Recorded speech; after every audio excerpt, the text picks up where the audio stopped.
This is not just a technical team, it is a call to confront one of the most defining challenges of our current generation.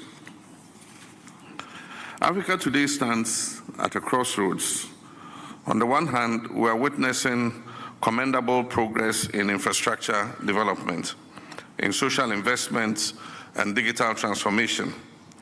According to the African Development Bank, Africa needs 130 billion to 170 billion US dollars annually to be able to bridge the infrastructure gap. And yet access to affordable long-term finance continues to remain elusive for most African countries. On the other hand, we are burdened by escalating debt service obligations. And in 2024 alone, African countries had to spend over $90 billion to service their debts. And this is almost double the amount of money that Africa receives in foreign aid from outside the continent. This is also more than the combined annual public spending on health and education in many of our countries. Recent data from the IMF reveals that 22 African countries are either in or at risk of debt distress. The average public debt to GDP ratio in sub-Saharan Africa is projected to exceed 60% in 2025. And this is up from about 40% 10 years ago. Ghana, like many of our peers and neighbors, has had to undergo a very painful restructuring exercise to restore macroeconomic stability and rebuild investor confidence. And so who better to speak on this theme than the Republic of Ghana? These facts are stark reminders that while debt can be a catalyst for transformation, it can also be the source of fiscal fragility and lost sovereignty if it is not well managed. And now I'll give you a reflection and lessons on Ghana's journey in debt restructuring.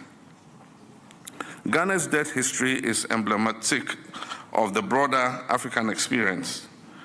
In the early 2000s, under the HIPC and MDRI initiatives, Ghana was able to slash its debt to GDP ratio from over 100% to under 30%.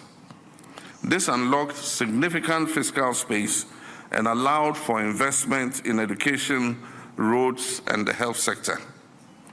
Between 2006 and 2015, successive governments, including mine, that's in my first coming, strategically combined concessional and non-concessional financing to accelerate infrastructure development and social inclusion.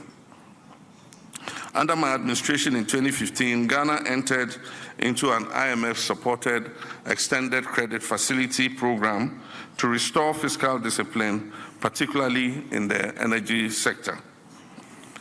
However, in the years that followed, in a splurge of unrestrained borrowing, Ghana's debt to GDP ratio went from as low as 56.3% in 2016 to a peak of 90.7% in 2022. We faced surging borrowing costs and currency depreciation.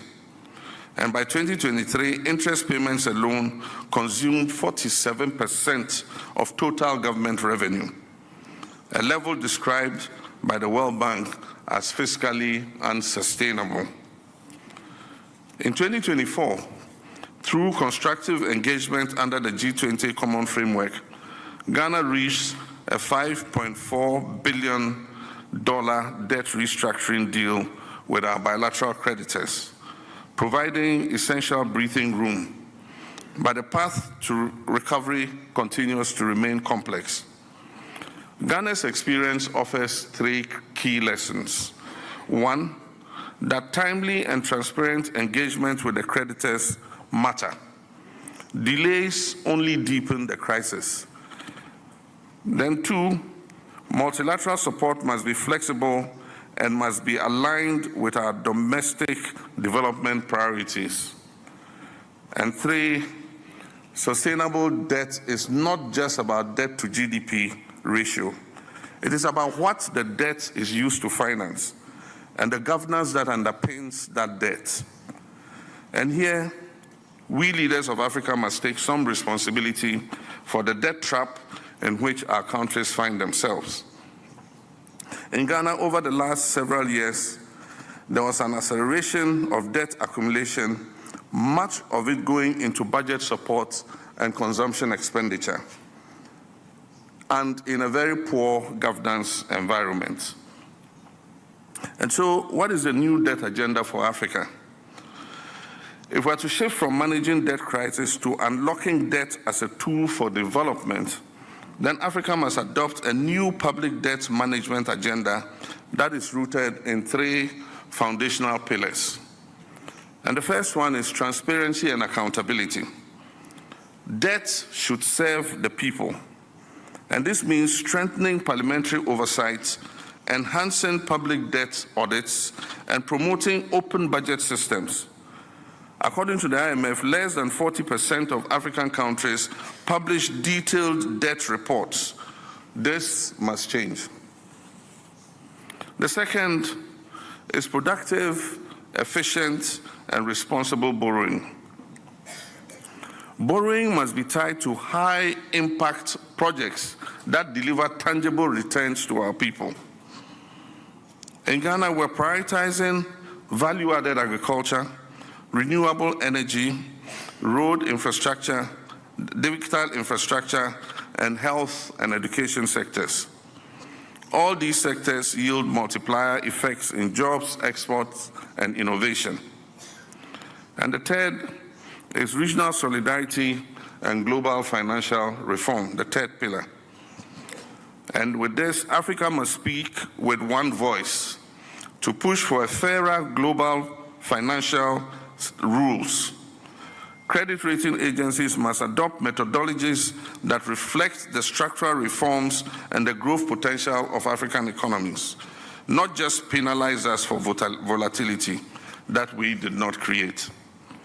Let us also build the capacity of African financial institutions such as the African Development Bank, the Afri-Exim Bank, the AFC, and the proposed African Monetary Fund to offer concessional financing tailored to Africa's development reality.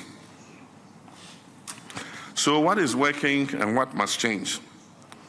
And in this I say innovation must guide our debt strategy.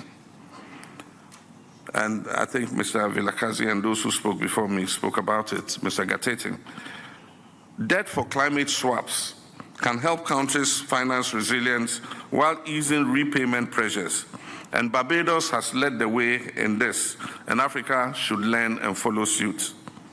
Green and blue bonds must be scaled up across the continent to finance environmental protection, clean energy, and sustainable agriculture.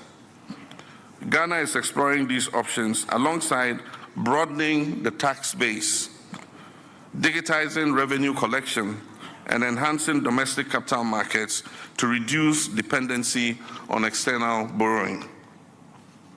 However, we must also acknowledge what is not working. And what is not working, the first is the G20 Common Framework remains slow and creditor-driven. Of the 5 African countries that applied, only 3 have seen material progress under this framework. The next is vulture funds and aggressive litigation undermines good faith and restructuring efforts. And the third is SGR reallocation remains far below the $100 billion pledged for Africa. These issues demand urgent multilateral reform, and Africa's voice must be heard at the table. Ladies and gentlemen, Ghana is committed to rebuilding its fiscal buffers, strengthening our institutions, and promoting inclusive growth. But our fiscal consolidation must not come at the cost of social protection. And so our strategy includes 3 of the following. 1, protecting investments in education, youth empowerment, and rural development. 2, enhancing debt transparency through the establishment of an independent fiscal council. And 3, expanding the role of the Ghana Infrastructure Investment Fund to crowd in private capital. Our goal is not just to reduce our debts, it is to transform our economy. Debts must not erode our dignity or delay our development.